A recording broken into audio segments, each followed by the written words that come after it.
Melawan ekspor paksa. Perdagangan internasional melawan ekspor paksa ke depan. Indonesia tak hanya menghadapi tantangan ekspor paksa, tetapi juga ekspor bersyarat dari UE. Komoditasnya tak hanya nikel dan sawit, tetapi juga semen, besi baja, aluminium, pupuk, listrik, tekstil, dan mebel. Presiden Joko Widodo menyampaikan pengarahan dalam Kompas 100 CEO Forum bertajuk "Membuat Terang di Tahun Menantang", Powered by Isventures di Istana Negara, Jakarta, Jumat tanggal 2 Desember tahun 2022. Dulu zaman VOC, zaman kolonial, itu ada yang namanya kerja paksa, ada yang namanya tanam paksa. Zaman modern ini muncul lagi, ekspor paksa. Ekspor paksa, kita dipaksa untuk ekspor, loh ini barang kita kok. Begitu kata Presiden Joko Widodo dalam Kompas 100 CEO Forum ke-13, Membuat Terang di Tahun Menantang, yang digelar di Istana Negara, Jakarta, Jumat tanggal 2 Desember tahun 2022. Pernyataan Presiden itu terkait dengan kekalahan Indonesia dari Uni Eropa (UE) dalam kasus larangan ekspor nikel di Badan Penyelesaian Sengketa (DBS) Organisasi Perdagangan Dunia (WTO). Dalam laporan final putusan panel WTO atas sengketa nomor DS 592 pada tanggal 17 Oktober tahun 2022, kebijakan larangan ekspor nikel serta kewajiban pengolahan dan pemurnian nikel Indonesia melanggar ketentuan WTO pasal 11.1 GATT 1994. Panel WTO juga menolak pembelaan yang diajukan Republik Indonesia terkait keterbatasan jumlah cadangan nikel nasional dan pelaksanaan tata kelola penambangan berbasis lingkungan. Dulu zaman VOC, zaman kolonial, itu ada yang namanya kerja paksa, ada yang namanya tanam paksa. Zaman modern ini muncul lagi, ekspor paksa. Ekspor paksa, kita dipaksa untuk ekspor, loh ini barang kita kok. Kendati kalah di level DBS, Indonesia masih bisa banding melalui Badan Banding AB, WTO. Indonesia masih punya cukup waktu lantaran AB WTO saat ini masih vakum lantaran Amerika Serikat masih memblokir penunjukan anggota hakim baru sejak 2019. Jokowi sudah tegas bersikap, Indonesia akan mengajukan banding. Presiden ingin membawa Indonesia menjadi negara maju, negara yang melahirkan produk bernilai tambah tinggi buah dari hilirisasi, negara yang menjadi tumpuan ketergantungan negara lain. Menurut Presiden, Indonesia kaya dengan potensi sumber daya alam. Banyak negara yang bergantung pada Indonesia. Maka tak heran jika banyak pimpinan negara menelepon Jokowi ketika Indonesia melarang ekspor batu bara, nikel, serta minyak kelapa sawit mentah CPO, dan sejumlah produk turunannya. Jokowi punya alasan jelas melarang ekspor ketiga komoditas itu. Ketiganya sangat dibutuhkan di dalam negeri. Batu bara dibutuhkan untuk menyuplai pasokan bahan bakar pembangkit listrik tenaga uap. CPO dilarang diekspor untuk mengatasi kelangkaan dan kenaikan harga minyak goreng. Nikel dibutuhkan untuk memasok bahan baku industri besi baja nirkarat dan menopang pembangunan ekosistem baterai kendaraan listrik nasional. Yang namanya negara maju itu juga ingin mempertahankan dirinya tetap menjadi negara maju. Itu pasti, mereka itu tidak akan rela negara berkembang ada yang maju, menjadi negara maju, kata Jokowi.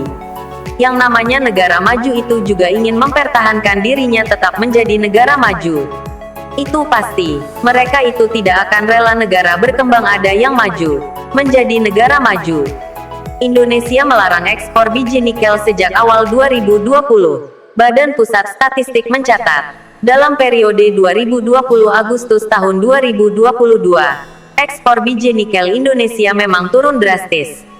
Namun, produk turunan nikel meningkat signifikan. Pada 2020, nilai ekspor produk turunan nikel baru 808,4 juta dolar AS. Kemudian pada 2021 dan Januari-Agustus tahun 2022, nilainya meningkat masing-masing 1,28 miliar dolar AS dan 3,59 miliar dolar AS. Ekspor produk turunan nikel lainnya, yakni ferronikel, juga meningkat. Pada 2020, nilai ekspornya sebesar 4,74 miliar dolar AS. Kemudian pada 2021 dan Januari-Agustus tahun 2022, Nilainya meningkat masing-masing menjadi 7,09 miliar dolar AS dan 8,76 miliar dolar AS. Contoh bahan baku yang terdiri dari solar murni, biosolar campuran solar dan biodiesel, dan FEM hasil pengolahan dari minyak kelapa sawit mentah CPO. Pertamina tengah serius mengembangkan BBM berbahan baku CPO untuk mengurangi impor minyak. Contoh bahan baku yang terdiri dari solar murni, biosolar campuran solar dan biodiesel, dan FEM hasil pengolahan dari minyak kelapa sawit mentah CPO. Pertamina tengah serius mengembangkan BBM berbahan baku CPO untuk mengurangi impor minyak. Adu sengketa selain nikel, UE juga telah mendiskriminasikan CPO dan produk turunannya, terutama biodiesel.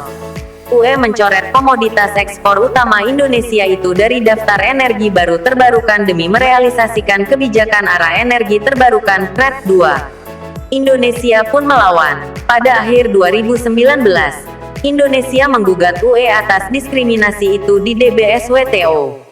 Saat ini, Indonesia tengah menunggu hasil putusan final DBSWTO yang diperkirakan bakal diumumkan pada akhir 2022 atau awal 2023. Indonesia juga telah menyiapkan skenario menang kalah. Indonesia bahkan mengantisipasi banding UE jika kawasan ekonomi tersebut kalah.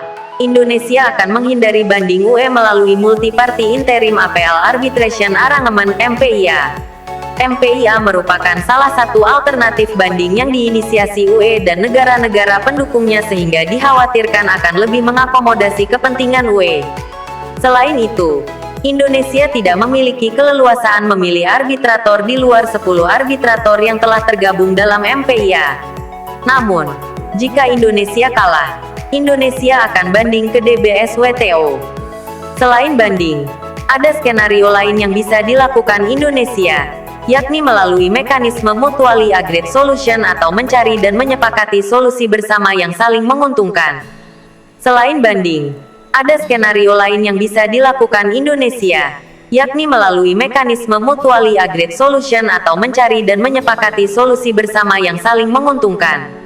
Bank Dunia menyebutkan, implementasi CBAM dan Nationally Determined Contribution (NDC) atau dokumen yang memuat komitmen dan aksi mengatasi perubahan iklim sejumlah negara berpotensi mengurangi kinerja ekspor dan pendapatan real Indonesia pada 2030 masing-masing sebesar 0,1% dan 0,5%.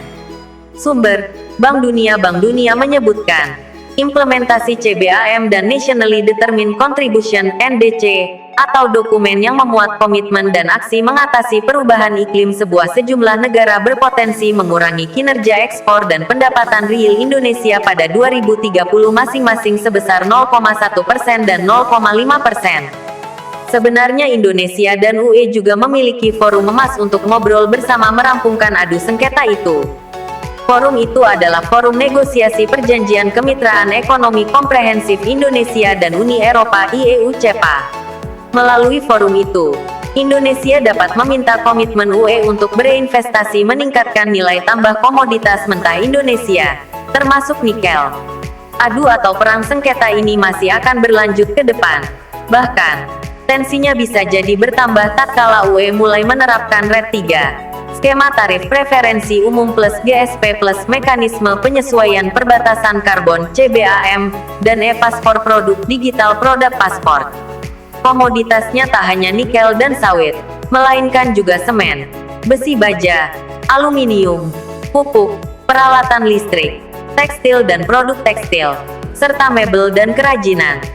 Tantangannya ke depan tak hanya soal ekspor paksa, melainkan juga ekspor bersyarat.